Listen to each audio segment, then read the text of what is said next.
명절 음식이 이게 뭐야? 물이야, 국이야? 손이 뻗어왔습니다. 며느리의 머리채가 잡혔고 손바닥이 며느리의 뺨을 스치듯 지나갔습니다. 어머니 제발 그만하세요. 아이가 보고 있잖아요. 닥쳐! 10년을 먹여 살려줬더니 국 하나를 이 꼴로 끓여? 요리 배운 년이 이것도 제대로 못해? 명절마다 머리채를 잡히고 뺨까지 맞으면서도 아이 앞에서는 웃음을 잃지 않았던 며느리. 남편은 참으라는 말 뒤에 숨어 10년을 외면했고 시어머니는 이 집 주인이냥 군림하며 며느리를 하녀 취급했습니다. 하지만 그들은 몰랐습니다. 허름한 점퍼를 입고 설날 아침 초인종을 누른 그 초라해 보이는 남자가 사실은 의절했다던 정희의 친정아버지이자 오 건물의 진짜 주인이라는 사실을요. 낡은 봉투 하나에서 서류가 펼쳐지는 순간 10년 동안 이 집 주인 행세를 하던 시어머니를 향한 조용하고도 완벽한 심판이 시작됩니다. 시작 전에 무료인 구독과 좋아요를 눌러주시면 매일 가슴이 뻥 뚫리는 감동적인 사연을 들려드립니다. 그리고 지금 어디서 듣고 계신지 댓글도 달아주세요. 그럼 지금 바로 사연 시작하겠습니다. 새벽 5시. 아직 세상이 깜깜할 때 정희는 이미 눈을 뜨고 있었습니다. 자명종이 울리기도 전에 저절로 깨는 몸. 그게 이제는 습관이 된 지 오래였죠. 차갑게 식은 이불안 귀퉁이를 걷어내고 자리에서 일어나면 바깥에서는 아직 새벽 바람이 창문을 흔들고 있었습니다. 그 소리가 귓가에 닿을 때마다 정희는 잠깐 눈을 감고 숨을 한번 고르곤 했습니다. 딱 그 한 번만. 그게 정희에게 허락된 유일한 여유였으니까요. 세면대 앞에 서면 거울 속 얼굴이 보였습니다. 42살. 또래들 사이에선 아직 젊다는 소리를 들었지만 정희 스스로는 그 말이 어딘지 공허하게 들렸습니다. 눈 아래 옅게 내려앉은 그림자, 입꼬리가 오래 굳어버린 것처럼 어색하게 당겨진 표정. 정희는 거울을 오래 들여다보지 않았습니다. 보다 보면 자꾸 생각이 많아지니까요. 출근 준비를 마치고 나서도 집안은 여전히 고요했습니다. 딸아이 수아는 아직 자고 있었고 남편 민수도 마찬가지였습니다. 정희는 부엌에 들러 아이 아침 도시락 재료를 꺼내고 냉장고 안을 잠깐 확인한 뒤 소리 없이 현관문을 열었습니다. 덜컥 소리가 나지 않도록 손잡이를 끝까지 틀어잡고 숨을 참으며 문을 당겼습니다. 그 조심스러움이 몸에 배어 있었습니다. 언제부터인지는 기억도 나지 않을 만큼 오래전부터요.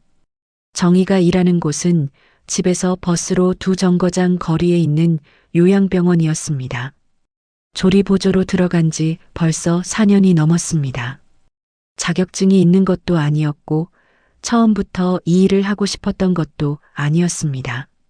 수아 학원비가 밀리기 시작했을 때 정희는 조건을 따질 처지가 못 됐습니다.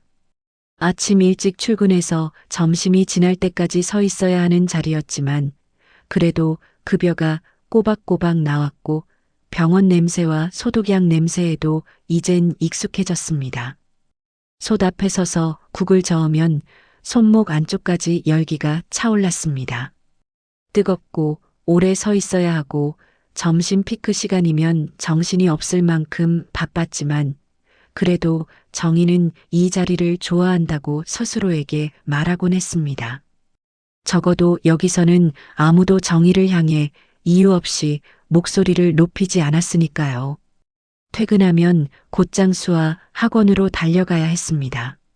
미술학원은 6시 반에 끝났고 영어학원은 7시에 끝났습니다. 그 사이 틈에 마트에 들러 저녁 재료를 사고 집에 돌아오면 바로 부엌으로 들어갔습니다. 시어머니 미자는 저녁 6시가 넘으면 밥상이 늦는다고 했습니다.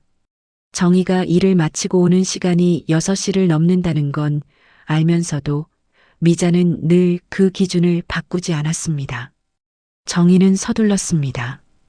밥솥을 켜고 반찬을 꺼내고 국을 올리면서도 손이 쉬지 않았습니다. 그 움직임은 익숙한 리듬이었습니다. 빠르고 소리 없고 군더더기 없이 마치 기계처럼 돌아가는 몸이었습니다. 밥상이 차려지면 정희는 수아를 불렀습니다. 수아야, 밥 먹자. 아이가 방에서 나오면 정희는 웃었습니다. 하루 중에 가장 자연스럽게 웃을 수 있는 순간이었습니다.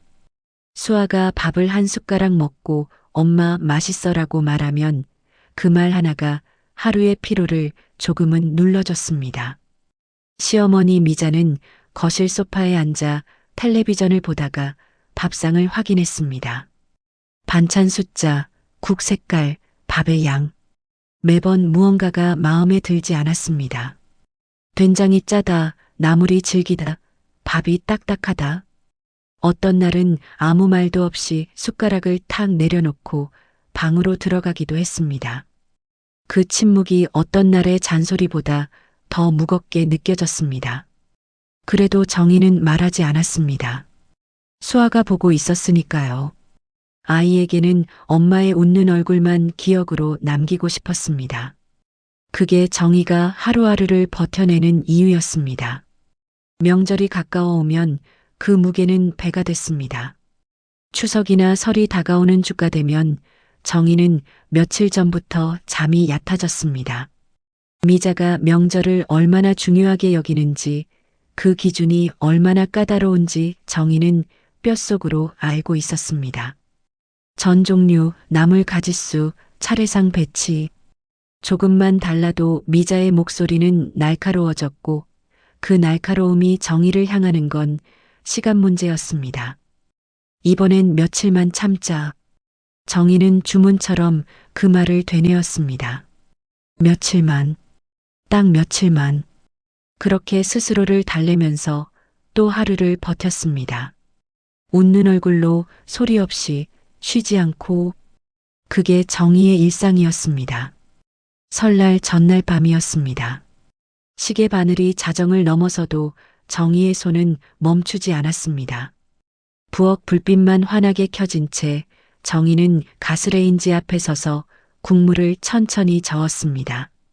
사고를 오랜 시간 우려낸 육수에 물을 네모나게 썰어 넣고 소금 간을 조금씩 맞추는 동안 허리가 뻐근하게 당겨왔습니다. 단순히 오래 서 있어서만은 아니었습니다. 며칠 전부터 쌓여온 긴장이 몸 어딘가에 돌처럼 굳어박혀 있었습니다. 그 무게가 지금 이 순간 허리 아래로 내려앉은 것처럼 느껴졌습니다. 저는 이미 오후부터 시작했습니다. 동그랑땡, 녹두전, 고기전, 생선전. 미자가 해마다 지정한 순서대로 미자가 원하는 두께와 색깔로. 조금이라도 두꺼우면 기름만 잡아먹는다고 했고 조금이라도 얇으면 이게 전이냐 종이냐고 했습니다. 정희는 군말 없이 반죽을 다시 고르고 팬 온도를 다시 조절했습니다. 뒤집개를 잡은 손이 몇 번이나 떨렸지만 정희는 표정 하나 흐트리지 않았습니다. 수아는 부엌 문 앞에서 한참을 서 있다가 눈치를 보며 조용히 자기 방으로 들어갔습니다. 어린 나이에도 아이는 이미 알고 있었습니다. 이 집 명절에는 아이가 끼어들 자리가 없다는 걸. 민수는 거실 소파에 앉아 텔레비전을 보다 잠이 들었습니다. 코 고는 소리가 거실에서 들려왔습니다. 부엌에서 기름 냄새와 함께 밤을 지새우는 아내와 텔레비전 소리를 자장가 삼아 잠든 남편. 그 거리가 물리적인 몇 걸음이 아니라는 걸 정희는 오래전부터 알고 있었습니다. 그냥 그런 사람이라고, 원래 그런 집이라고 스스로를 설득하면서 정희는 오늘 밤도 혼자 부엌을 지켰습니다. 자정이 훌쩍 넘어서야 정희는 가스불을 끄고 등을 폈습니다. 내일 아침 차례상에 올릴 국은 새벽에 다시 한번 데우면 됐습니다.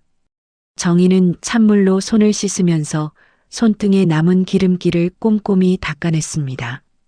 불 꺼진 부엌을 한번 둘러봤습니다. 잘 정리된 제기들, 랩으로 쌓인 전 접시들, 내일 아침 다시 올려야 할 나물 그릇들. 정희는 내일도 잘 넘길 수 있을 거라고 스스로에게 말했습니다. 그래야만 했으니까요. 그것 외에는 다른 선택지가 없었으니까요. 설날 아침은 6시도 채 되지 않아 시작됐습니다. 정희는 가장 먼저 일어나 국을 다시 올리고 냉장고에서 나물을 꺼내 무쳤습니다. 차례상 배치는 미자가 해마다 강조하는 순서가 있었습니다. 홍동백서, 어동육서, 조유리시, 과일 하나의 방향도 그릇의 위치도 틀리면 안 됐습니다. 정희는 기억을 더듬어가며 접시를 하나씩 옮겼습니다. 손가락 끝이 살짝 떨렸습니다. 혹시라도 하나가 잘못 놓여 있으면 어떡하나. 그 걱정이 머릿속을 맴돌았습니다. 수아가 일어나 부엌 문 앞에 조용히 서서 정희를 바라봤습니다. 엄마, 나도 도와줄까? 정희는 뒤를 돌아 아이에게 웃어 보였습니다. 괜찮아. 거실에서 기다리고 있어. 아이를 부엌 안에 두고 싶지 않았습니다. 이 공간에서 벌어지는 일들을 수아가 더 가까이서 보게 하고 싶지 않았습니다. 최대한 멀리, 최대한 이 공기로부터 아이를 떼어놓고 싶었습니다. 그게 정희가 명절마다 가장 공들이는 일이었습니다. 차례가 끝나고 상이 식탁으로 옮겨졌습니다. 미자는 한복을 차려입고 자리에 앉았습니다. 명절마다 차려입는 분홍 한복. 그 한복이 화사할수록 정희는 왠지 더 위축되는 기분이 들었습니다. 미자의 손이 천천히 숟가락을 집었습니다. 정희는 그 옆에 조용히 서서 혹시 부족한 것이 없는지 살폈습니다. 미자의 손이 국그릇으로 향하는 순간 정희는 자신도 모르게 숨을 멈췄습니다. 첫 숟가락. 미자의 얼굴이 천천히 일그러졌습니다. 이게 뭐야? 낮고 평평한 목소리였습니다. 소리를 높이지 않은 그 낮음이 오히려 더 불길했습니다. 정희의 등 뒤로 찬 기운이 스쳐 지나갔습니다. 국이야 아니면 물이야? 이게 차례 음식이라고 올린 거야? 정희는 입을 열었습니다. 제가 간을 조금 더. 말이 끝나기도 전이었습니다. 미자의 손이 뻗어왔습니다. 정희의 머리채가 잡혔습니다. 한 번이 아니었습니다. 2번, 3번. 소나기에 점점 힘이 들어갔습니다. 정희의 몸이 앞으로 꺾였습니다. 목덜미가 타는 것처럼 뜨거웠습니다. 요리 배운 년이 이것도 제대로 못해? 명절 음식이 이 꼴이 뭐냐고. 소리가 부엌 천장을 타고 울렸습니다. 정희는 이를 악물었습니다. 눈물이 차오르는 걸 느꼈지만 삼켰습니다. 지금 울면 안 된다고 생각했습니다. 울기 시작하면 끝이 없을 것 같았고 무엇보다 수아가 보고 있었습니다. 손바닥이 정희의 뺨을 스치듯 지나갔습니다. 크게 세게 친 것도 아니었지만 그 감각이 뇌리에 박혔습니다. 처음이라서 놀란 게 아니었습니다. 이런 일이 이번이 처음이 아니라는 사실이 더 서글펐습니다. 명절이 돌아올 때마다 이 부엌에서 반복되어 온 일이었습니다. 올해도 어김없이 똑같이 수아가 보고 있었습니다. 식탁 앞에 앉아있던 수아의 눈이 크게 벌어져 있었습니다. 아이의 손에 들린 젓가락이 미세하게 떨리고 있었습니다. 입술이 벌어졌다가 다시 닫혔습니다. 무슨 말을 해야 하는지, 어디를 봐야 하는지 모르는 얼굴이었습니다. 정희는 그 눈과 마주쳤습니다. 그 순간 가슴 깊은 곳에서 무언가가 부서지는 소리가 들렸습니다. 수아에게만큼은 보여주고 싶지 않았습니다. 아이의 기억 속에 이 장면만은 절대 남기고 싶지 않았는데, 엄마의 모습은 늘 웃는 얼굴이어야 한다고 믿었는데, 그 믿음이 지금 이 순간 산산이 흩어지는 것 같았습니다. 정희는 천천히 고개를 숙였습니다. 제가 잘못했습니다. 다시 끓여오겠습니다. 목소리가 떨리지 않도록 있는 힘을 다해 눌렀습니다. 미자는 콧방귀를 뀌며 고개를 돌렸습니다. 민수는 그 자리에서 아무 말도 하지 않았습니다. 시선을 식탁 위에 고정한 채 숟가락만 들었습니다. 정희는 다시 부엌으로 들어갔습니다. 가스불을 켜고 국솥 앞에 섰습니다. 아무도 보지 않는 이 자리에서 잠깐 눈을 질끈 감았습니다. 코끝이 시큰했습니다. 입술을 깨물었습니다. 오늘만 참자. 딱 오늘 하루만. 그 말이 목구멍 안에서만 맴돌았습니다. 밖으로 꺼낼 수가 없었습니다. 꺼내면 무너질 것 같았습니다. 그래서 정희는 그냥 국을 저었습니다. 소리 없이 흔들리지 않는 손으로. 그때였습니다. 현관 초인종 소리가 울렸습니다. 한 번, 두 번. 정희는 손을 멈췄습니다. 명절 아침에 누가 찾아온다는 연락은 없었습니다.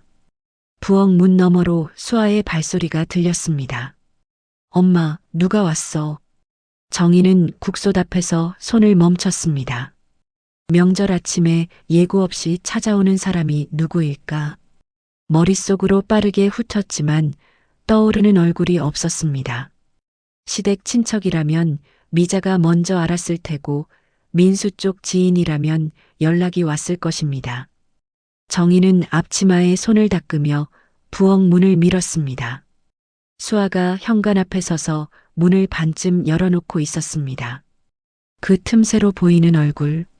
정희의 발이 그 자리에서 멈췄습니다. 낡은 점퍼였습니다. 한때는 감색이었을 텐데 오래 빨아서 색이 바랜 소매 끝이 살짝 헤어진 점퍼. 그 아래로 오래된 구두가 보였습니다. 광이 나지 않는 발볼이 넓게 늘어난 구두. 그 안에 서 있는 남자는 60대 초반으로 보였습니다. 머리는 반백이었고 얼굴에는 깊은 주름이 졌습니다. 하지만 눈빛만큼은 또렷했습니다. 정희의 친정아버지 강철수였습니다. 아빠. 목소리가 제대로 나오지 않았습니다. 정희는 현관으로 걸어갔습니다. 다리가 이상하게 무거웠습니다. 꿈인지 생시인지 잠깐 헷갈릴 만큼 이 사람이 이 문 앞에 서 있다는 사실이 낯설게 느껴졌습니다. 아빠, 왜 여기까지 연락도 없이? 철수는 딸의 얼굴을 보자마자 눈가를 살짝 찡그렸습니다. 그러나 곧 입꼬리를 올렸습니다. 오래된 습관처럼 애써 아무렇지 않은 척하는 웃음이었습니다. 아, 그냥 지나가다가요? 화장실 좀 쓰려고. 정희는 어이가 없어서 말을 잇지 못했습니다. 이 집까지 오는 버스가 1시간에 2대뿐인 걸 정희는 알고 있었습니다. 지나가다 들를 수 있는 거리가 아니었습니다. 그런데도 철수는 태연하게 웃으며 서 있었습니다. 수아가 외할아버지를 보고 반색하며 달려들었습니다. 외할아버지. 철수는 아이를 보고서야 진짜로 환하게 웃었습니다. 수아의 머리를 한번 쓰다듬고 들어오려고 발을 들었습니다. 바로 그때였습니다. 누구세요? 거실에서 미자의 목소리가 날아왔습니다. 텔레비전 소리가 줄어들었습니다. 미자가 소파에서 일어나 현관 쪽으로 걸어오는 발소리가 들렸습니다. 정희는 순간 몸이 굳었습니다. 미자는 현관 앞에 서서 철수를 위아래로 훑쳤습니다. 낡은 점퍼, 헤어진 구두, 손에 아무것도 들지 않은 빈손. 미자의 눈이 가늘어졌습니다. 정희 씨 아버지 되십니까? 예, 그렇습니다. 명절에 연락도 없이 오시면 어떡해요? 저희 차례 방금 끝났어요. 목소리는 정중했습니다. 그러나 그 정중함 안에 날이 서 있다는 걸 정희는 느꼈습니다. 미자가 웃을 때 쓰는 목소리였습니다. 바깥에서 쓰는 진짜 감정을 숨긴 그 목소리. 외부인은 오늘 좀 어렵겠는데요. 명절이라서요. 외부인. 정희는 그 단어가 귓속으로 파고드는 걸 느꼈습니다. 친정아버지를 향해 외부인이라는 말을 쓰는 시어머니. 그 말이 어디서 나오는 건지 정희는 알고 있었습니다. 처음부터 이 집에서 정희의 가족은 외부인이었습니다. 아무리 명절 준비를 해도, 아무리 밥상을 차려도 정희는 늘 이 집 바깥에 있는 사람이었습니다. 철수는 고개를 끄덕였습니다. 그렇군요.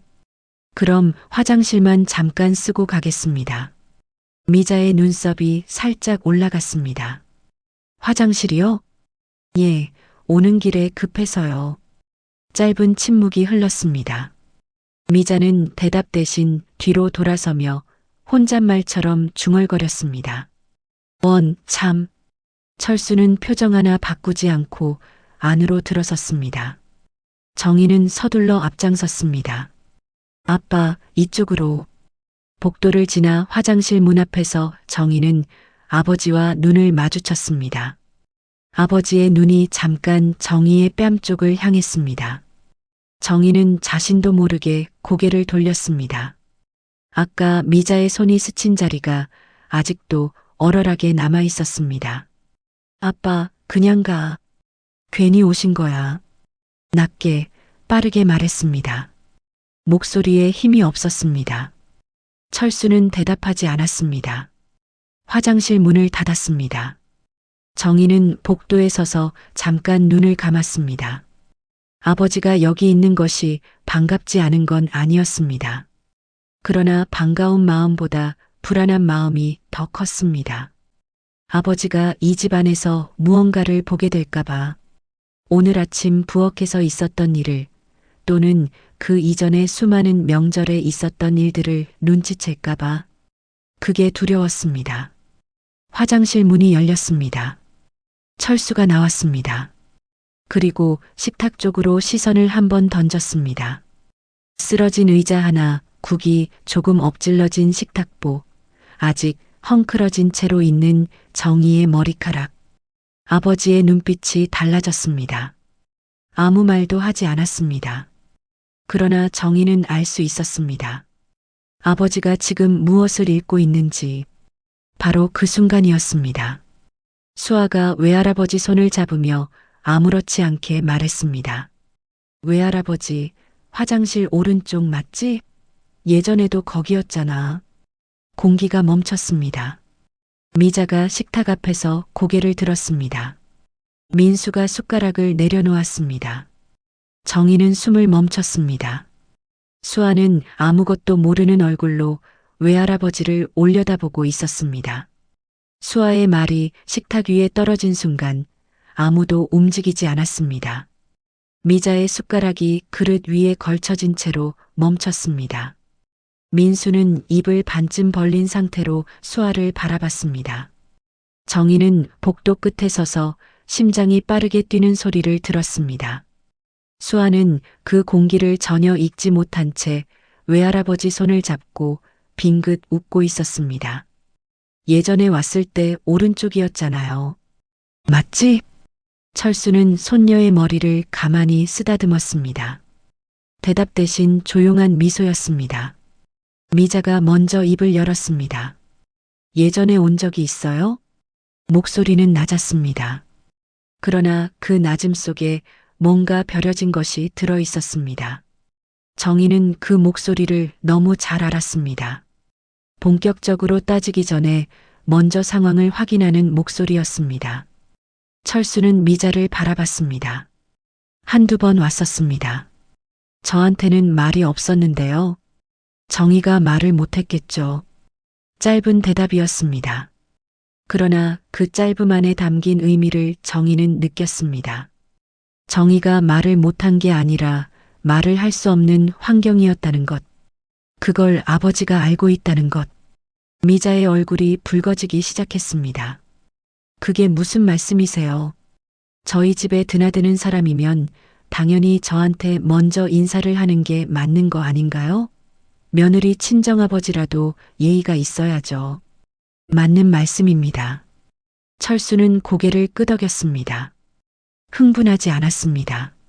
언성을 높이지도 않았습니다. 그 차분함이 오히려 미자를 더 불편하게 만드는 것 같았습니다. 그런데 미자 씨, 처음으로 이름을 불렀습니다. 미자의 눈썹이 미세하게 올라갔습니다. 이 집에 대해 얼마나 알고 계십니까? 무슨 소리예요, 그게? 이 집이요. 지금 우리가 서 있는 이 건물 말입니다. 미자는 코웃음을 쳤습니다. 내가 10년 넘게 관리해온 집이에요. 제가 얼마나 공을 들였는데요. 수리도 내가 챙기고 관리비도 내가 내고 사실상 내가 키운 집이나 마찬가지예요. 관리를 하셨군요. 그럼요. 이 동네에서 이만한 집이 어디 있어요. 내가 얼마나 신경을 썼는데. 철수는 다시 고개를 끄덕였습니다. 그리고 식탁 주위를 천천히 둘러봤습니다. 시선이 지나가는 곳마다 정희는 가슴이 조여드는 것 같았습니다. 엎질러진 국물 자국, 아직 제자리로 돌아오지 못한 의자, 정희의 헝클어진 머리카락. 아버지의 눈이 그것들을 하나씩 읽고 있었습니다. 정희는 결국 입을 열었습니다. 아빠, 그냥 가. 오늘은 그냥 가시면 안 돼? 목소리가 작았습니다. 거의 간청에 가까웠습니다. 괜히 오신 거야. 아무것도 아닌 거야. 그냥 가. 철수는 딸을 봤습니다. 정희의 눈이 젖어 있었습니다. 울지 않으려고 필사적으로 버티고 있는 눈이었습니다. 아버지는 처음으로 목소리를 낮게 깔았습니다. 정희야. 응. 아빠는 내가 이렇게 사는 줄 몰랐다. 그 말이 부드러웠습니다. 그런데 그 부드러움이 정희의 가슴 한가운데를 정확히 찔렀습니다. 이를 악물었습니다. 지금 여기서 무너지면 안 된다고 생각했습니다. 수아가 보고 있으니까, 미자가 보고 있으니까. 미자가 자리에서 일어섰습니다. 지금 여기서 무슨 연극을 하시는 거예요? 목소리가 올라갔습니다. 오전 내내 눌러두었던 감정이 표면으로 올라오는 것 같았습니다. 며느리가 좀 힘들면 힘들죠. 시집살이가 꽃길인 줄 알았어요? 나도 다 겪은 거예요. 내가 겪은 것보다 이 집 정희가 훨씬 편하게 살고 있는 거라고요. 편하게요. 철수가 조용히 반복했습니다. 예, 편하게요.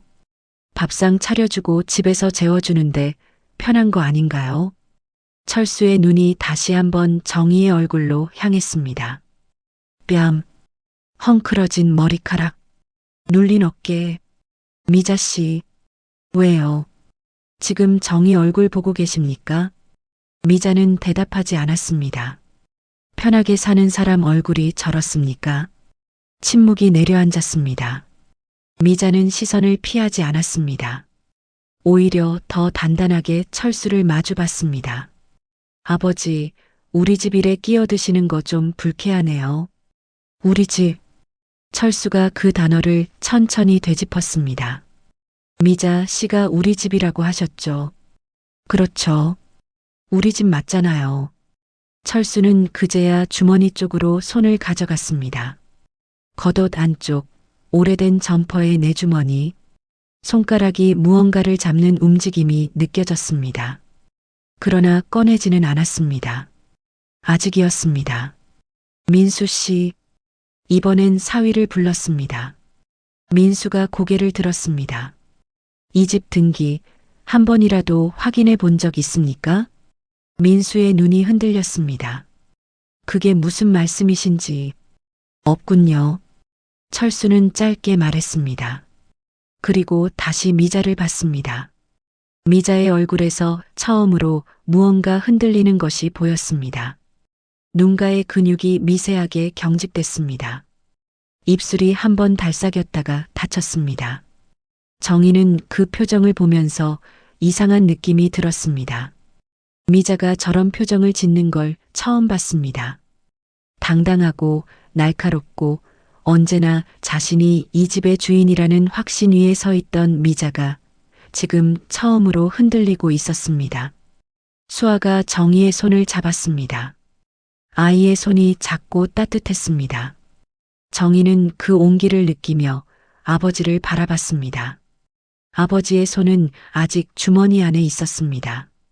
아버지의 손이 주머니 안에서 멈춰 있는 동안 거실안 공기는 팽팽하게 당겨져 있었습니다. 미자는 시선을 거두지 않았습니다.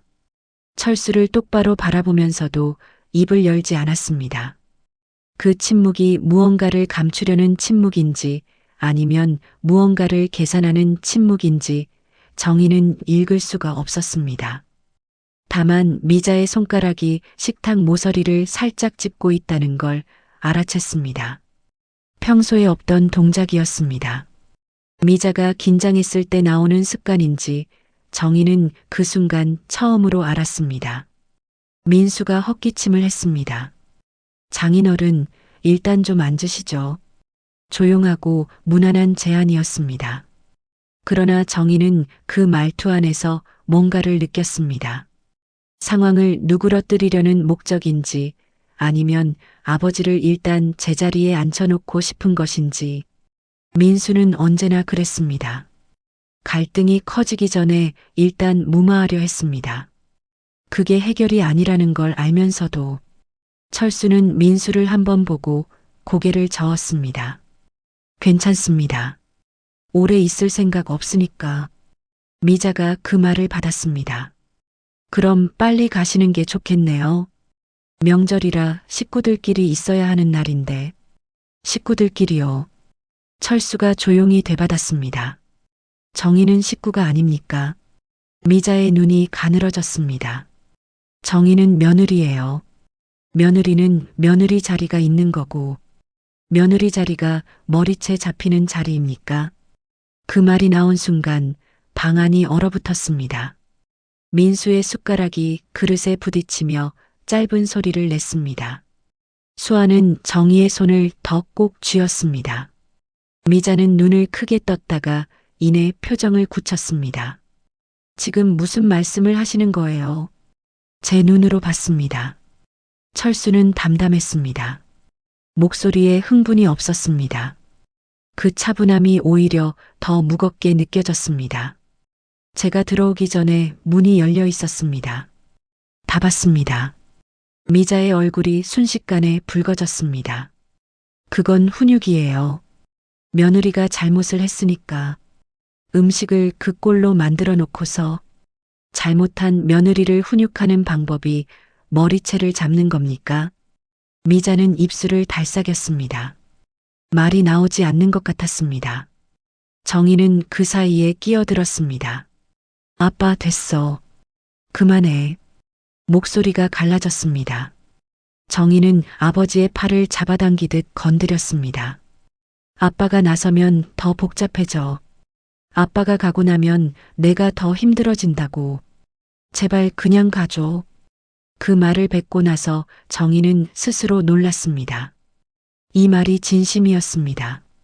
아버지가 지금 자신을 위해 싸워주고 있다는 걸 알면서도 그 싸움이 끝난 뒤 혼자 남겨질 자신이 더 두려웠습니다.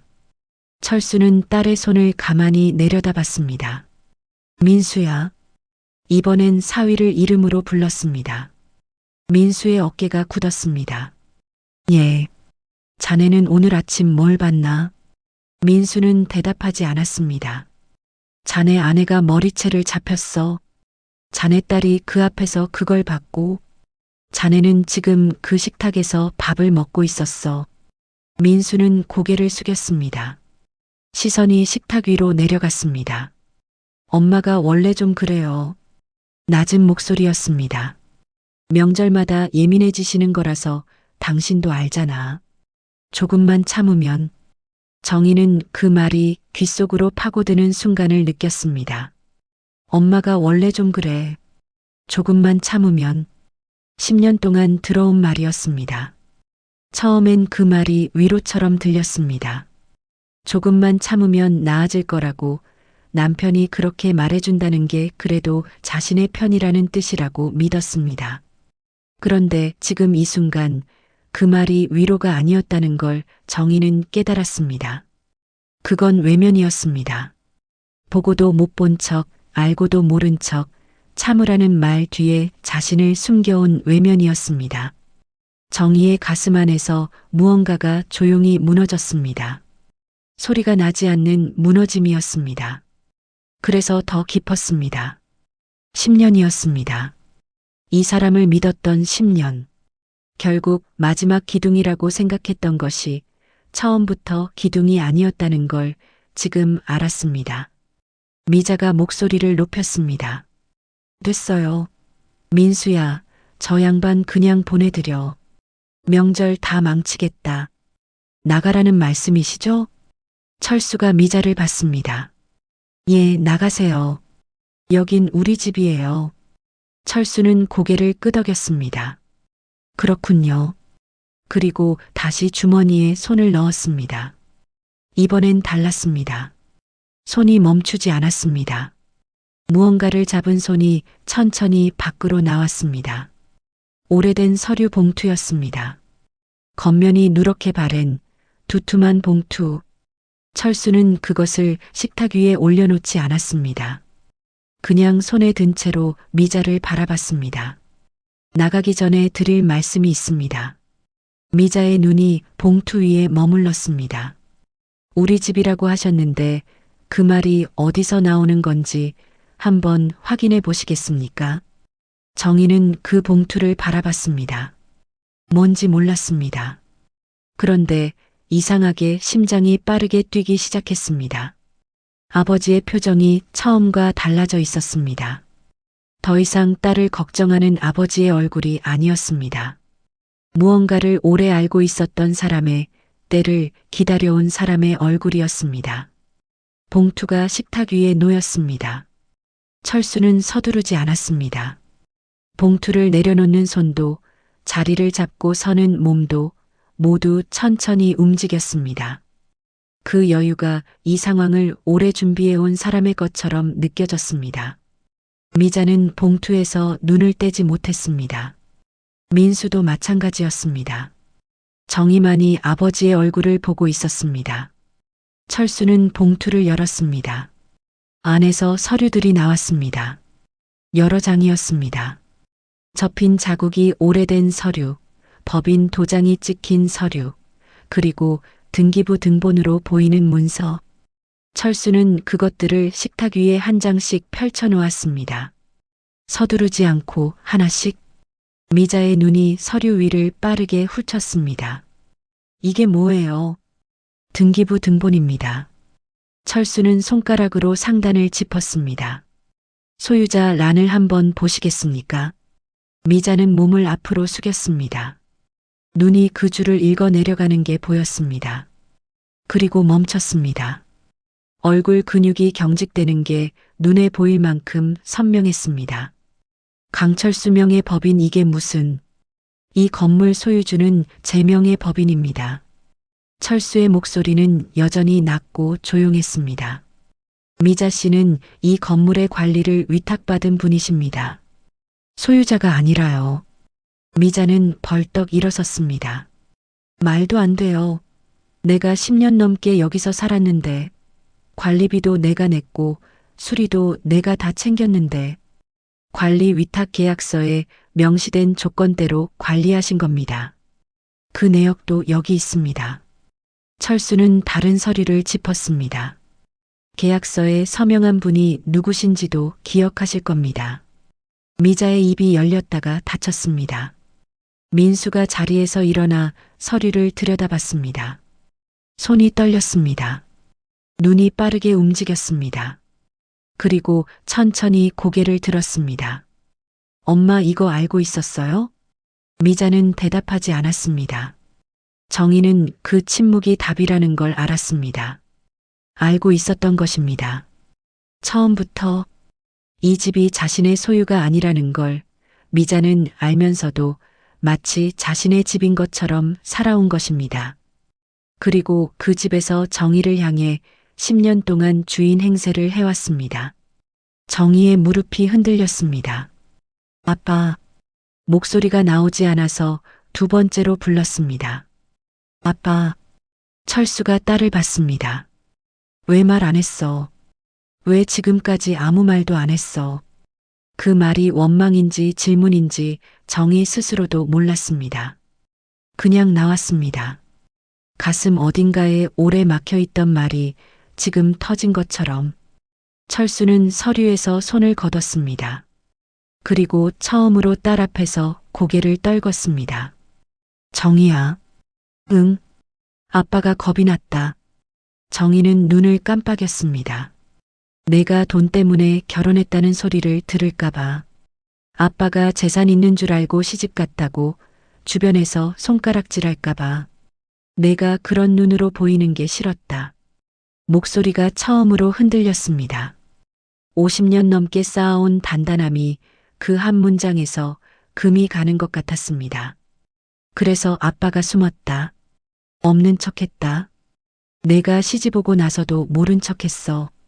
그게 너를 지키는 방법인 줄 알았으니까. 정희는 아무 말도 하지 못했습니다. 머리가 하얘졌습니다. 시어머니가 이 집 주인인 줄 알았습니다.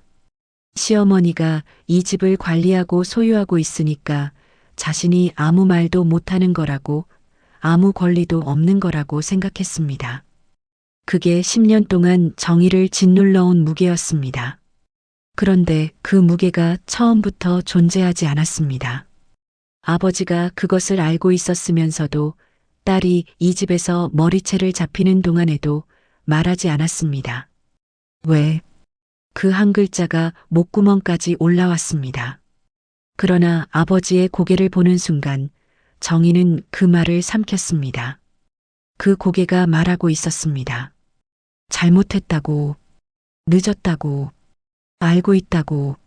아버지의 눈가가 붉어져 있었습니다.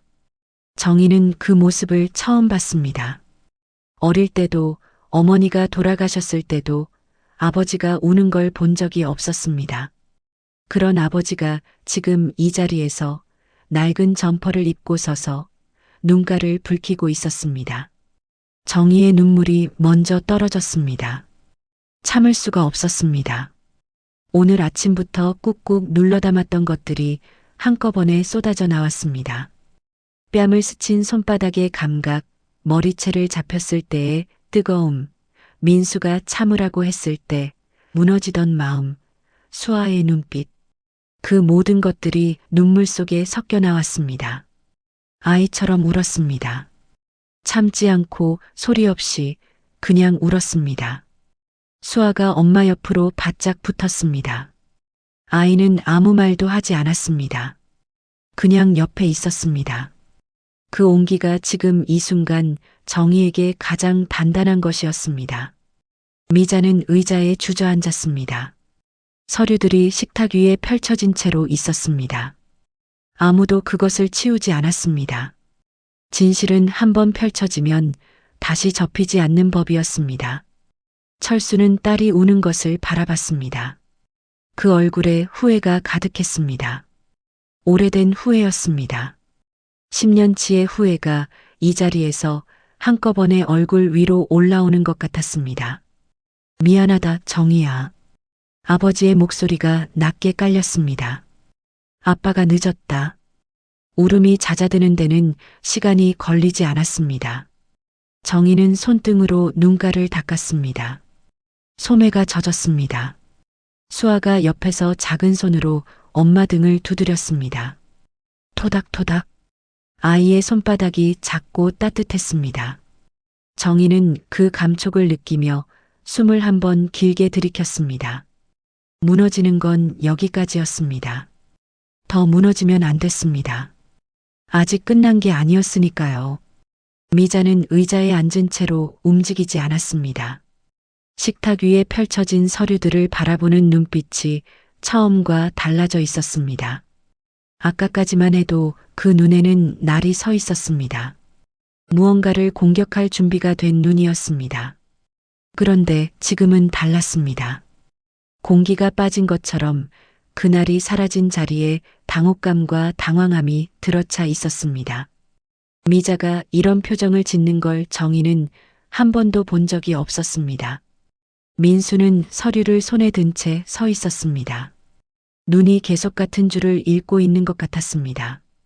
믿기지 않아서 반복해서 읽는 눈이었습니다. 정희는 남편을 바라봤습니다.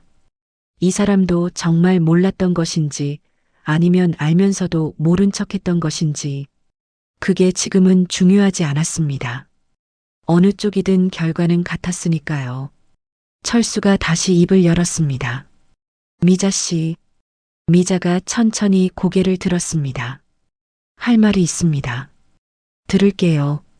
처음으로 목소리에서 가시가 빠져 있었습니다. 철수는 서류를 정리하며 말을 이었습니다. 오늘 여기 온 건 이 서류를 보여드리러 온 게 아닙니다.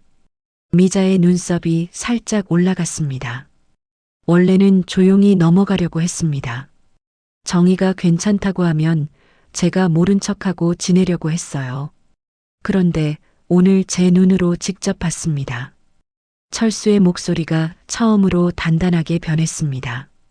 조용하지만 단단했습니다. 흔들리지 않는 목소리였습니다. 제 딸 머리채를 잡으셨죠? 미자는 대답하지 않았습니다. 뺨도 치셨고요. 그건 오늘이 처음이 아니라는 것도 압니다. 그 말에 미자의 입이 다물렸습니다. 정희는 가슴이 철렁했습니다. 아버지가 오늘만 알고 있는 게 아니었습니다. 아버지는 알고 있었습니다. 얼마나 오래, 얼마나 많이 알고 있었는지 정희는 몰랐습니다. 그런데 알고 있었습니다.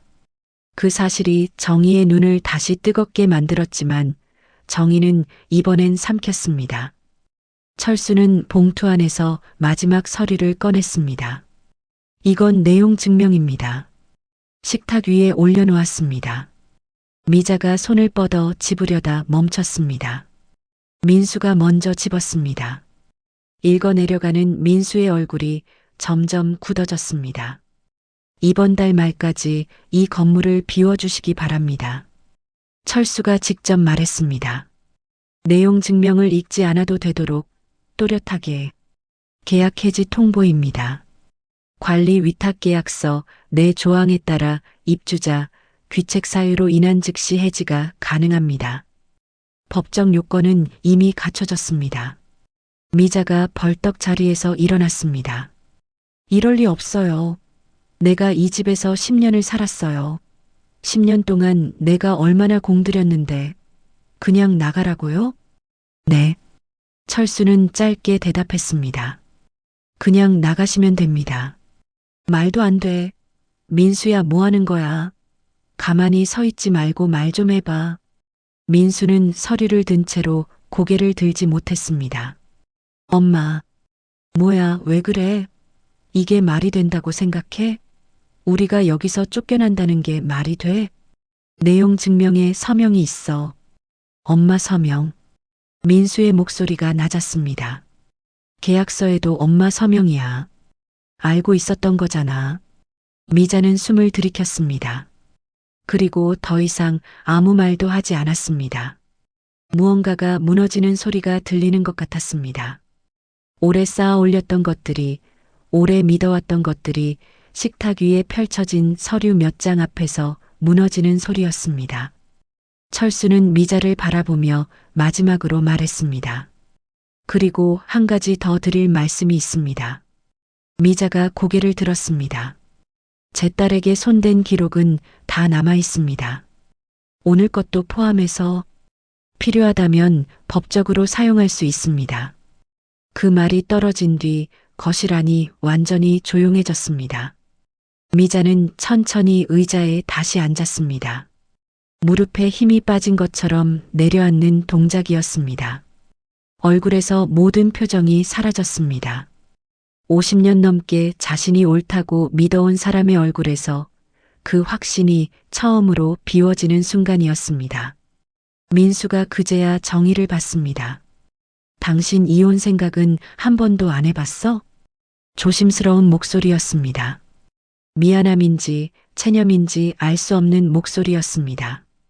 정희는 남편을 바라봤습니다. 10년이었습니다. 이 사람 옆에서 버텨온 10년. 참으라는 말을 믿었던 10년. 언젠가는 달라질 거라고 스스로를 설득했던 10년. 정희는 천천히 입을 열었습니다. 이제 내가 선택할게요. 단호하지 않았습니다. 격하지도 않았습니다. 그냥 조용하고 분명했습니다.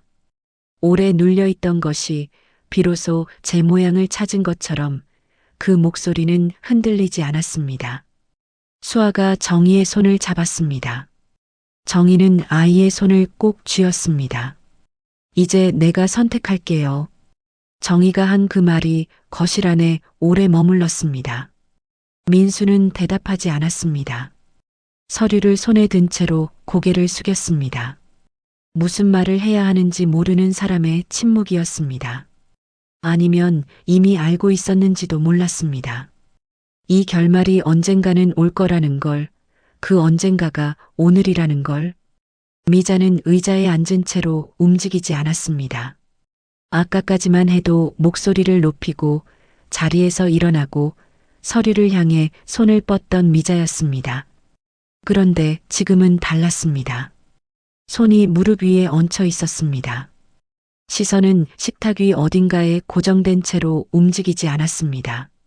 뭔가를 생각하는 것 같기도 했고 아무 생각도 하지 않는 것 같기도 했습니다.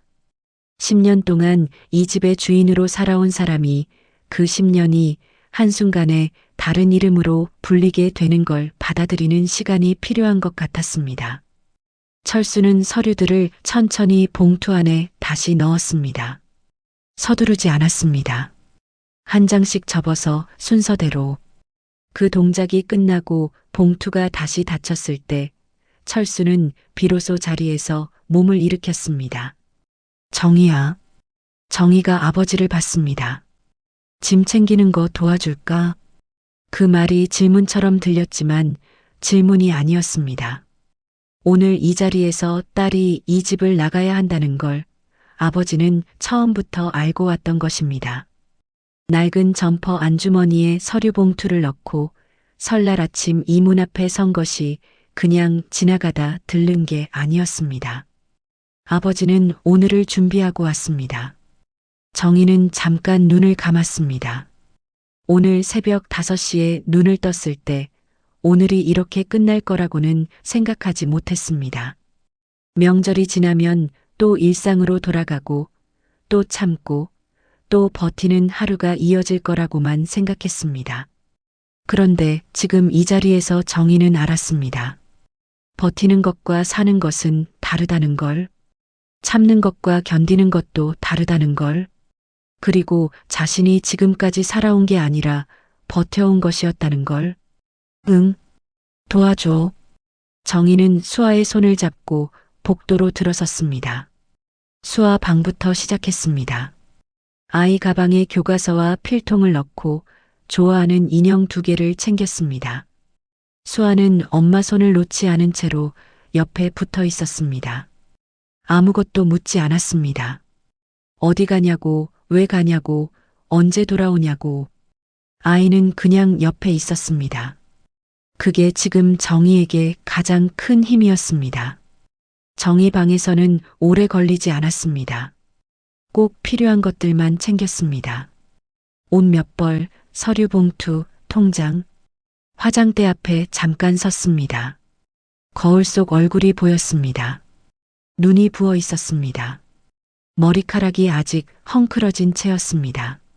그런데 이상하게도 거울을 오래 들여다볼 수 있었습니다. 아까와 같은 얼굴인데 다르게 느껴졌습니다. 가방을 들고 방을 나왔습니다. 거실을 지나면서 미자와 눈이 마주쳤습니다. 정희는 멈추지 않았습니다. 할 말이 없어서가 아니었습니다. 할 말이 너무 많아서도 아니었습니다. 그냥 이제 이 사람에게 무언가를 증명하거나 설명할 필요가 없었습니다. 10년 동안 인정받으려 했고 이해받으려 했고 조금이라도 잘 보이려고 했습니다. 그 모든 노력이 오늘 아침 국 한 그릇 앞에서 무너졌습니다.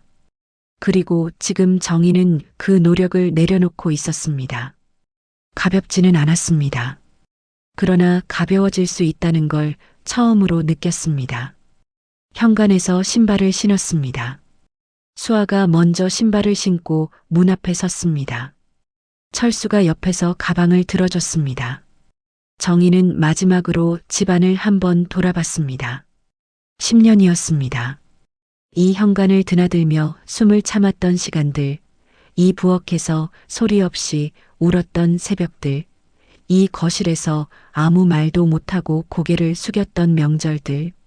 그 모든 것들이 이 공간 안에 남아 있었습니다. 정희는 그것을 가지고 가지 않기로 했습니다. 여기 두고 가기로 했습니다. 기억은 남겠지만 그 무게까지 들고 갈 필요는 없었습니다. 문을 닫았습니다. 복도에 나오니 바깥 공기가 달랐습니다. 설날 오전의 차가운 바람이었습니다. 정희는 그 공기를 깊이 들이켰습니다. 폐 안쪽까지 들어오는 찬 공기가 이상하게 시원했습니다. 새 집은 아버지 법인 소유 건물 안에 있는 작은 세대였습니다. 크지 않았습니다. 방 2개의 작은 부엌. 그러나 조용했습니다. 아무도 목소리를 높이지 않는, 아무도 머리채를 잡지 않는 조용한 집이었습니다. 짐을 풀고 나서 철수가 부엌에 섰습니다. 밥은 아빠가 할게. 정희는 소파에 앉아 그 뒷모습을 바라봤습니다. 낡은 점퍼를 걸친 채 냄비를 꺼내는 아버지의 뒷모습이 왠지 낯설고도 익숙했습니다. 어릴 때 엄마가 없던 날 아버지가 라면을 끓여주던 모습이 떠올랐습니다. 그때도 이런 뒷모습이었습니다. 수아가 정의 무릎에 앉았습니다. 엄마, 여기 살아? 응. 여기서 살자. 나는 좋아. 아이가 싱긋 웃었습니다. 아무것도 잃은 게 없다는 얼굴이었습니다. 어쩌면 아이에게는 정말 아무것도 잃은 게 아닌지 몰랐습니다. 엄마 옆에 있으면 되는 나이였으니까요. 밥이 다 됐습니다. 작은 식탁에 셋이 앉았습니다. 반찬이 많지 않았습니다. 달걀찜 하나, 김치 하나, 국 한 그릇. 그런데 이상했습니다. 젓가락을 드는 손이 떨리지 않았습니다. 누군가의 시선을 의식하지 않아도 됐습니다. 국 맛을 평가받지 않아도 됐습니다. 정희는 국을 한 숟가락 떴습니다. 따뜻했습니다. 그냥 따뜻한 국이었습니다. 그런데 그게 그렇게 맛있을 수 없었습니다. 철수가 말했습니다. 아빠가 늦어서 미안하다. 정희는 국그릇을 내려놓고 아버지를 봤습니다. 아니야. 고개를 저었습니다. 이제라도 와줘서 고마워. 그 말이 입 밖으로 나오는 순간 정희는 처음으로 알았습니다. 고맙다는 말이 이렇게 가볍게 나올 수 있다는 걸. 원망 없이, 조건 없이 그냥 고맙다는 말이. 명절이 지나고 정희는 처음으로 편안하게 밥을 먹었습니다. 누군가의 며느리가 아니라 누군가의 딸로, 누군가의 엄마로, 그리고 무엇보다 정희 자신으로. 새벽 5시에 눈을 떠도 이제는 달랐습니다. 이불을 걷어내고 일어나면 바깥 바람 소리가 들렸습니다. 그 소리에 숨을 참지 않았습니다. 그냥 들었습니다. 그리고 천천히 부엌으로 걸어갔습니다. 정희는 더 이상 머리채를 잡히지 않았습니다. 오늘 긴 이야기 끝까지 함께 해주셔서 정말 감사합니다. 살다 보면 이런 생각이 들 때가 있습니다. 왜 착한 사람은 늘 당하고 나쁜 사람은 늘 잘 사는 걸까? 왜 참는 사람만 손해를 보는 걸까? 그 억울함이 가슴 깊이 쌓여본 적 있으신 분, 오늘 정희의 이야기가 조금 다르게 느껴지셨을 겁니다. 정희는 소리치지 않았습니다. 싸우지도 않았습니다. 그냥 하루하루를 버텼습니다. 그런데 그 버팀이 결국 아버지를 움직였고 진실을 꺼내들게 했고 10년의 시간을 단 하루 만에 뒤집었습니다. 포기하지 않는 것이 가장 강한 무기라는 걸 정희가 보여줬습니다. 지금 이 순간 억울함을 삼키며 하루를 버티고 계신 분이 계신다면 절대 스스로를 탓하지 마십시오. 당신의 버팀은 결코 헛되지 않습니다. 이 채널은 그 버팀의 곁에 함께하겠습니다. 앞으로도 더 따뜻하고 더 시원한 이야기로 매주 찾아오겠습니다. 오늘 사연이 조금이나마 마음에 닿으셨다면 구독과 좋아요는 언제나 큰 힘이 됩니다. 오늘 하루도 수고 많으셨습니다. 감사합니다.